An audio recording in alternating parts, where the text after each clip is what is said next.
So we have a story. We have a story kind of developing with the NIL portal. A little late to it, but let's jump into it. So some news that came out the other day was about how quarterback Steve Angeli for Notre Dame has decided to enter into the transfer portal.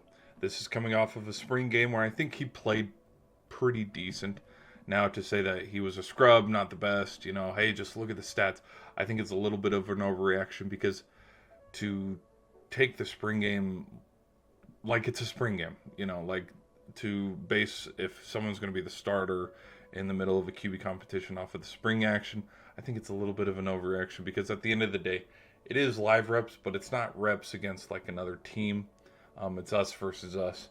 And I think it's definitely not going to be the same speed as what week 1 or week 2 is going to be. Because Notre Dame's schedule, when you look at it, the biggest games coming up are going to be at the beginning of the season. They got Miami, and they also have Texas A&M.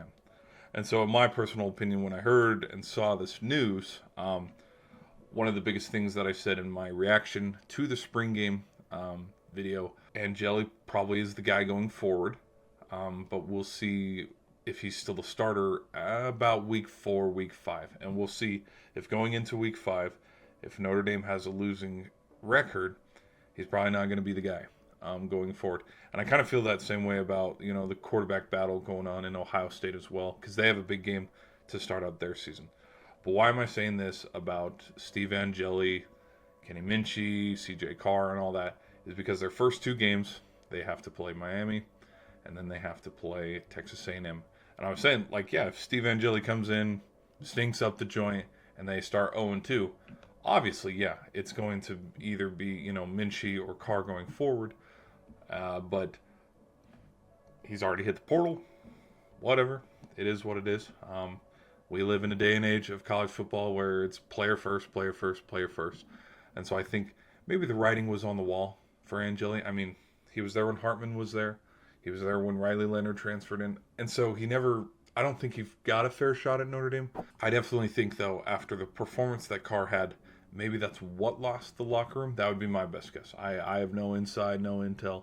That's just me as a viewer watching where, Carr tore it up. And he had some pretty good throws, especially the last one.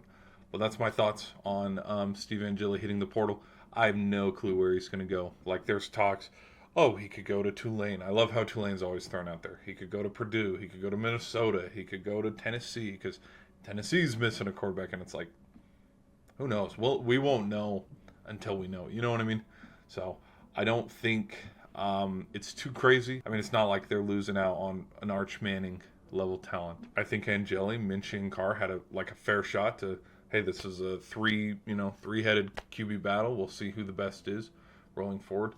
And I think, truthfully, if Notre Dame goes 9-3, 10-2, they're going to fit into that 5th spot. That's what it is. It's it's an agreement. Hey, because they don't have a conference. And truthfully, the hardest games for Notre Dame are at the beginning of the season. Anyways, that's my thoughts on that. I'll catch you in another video.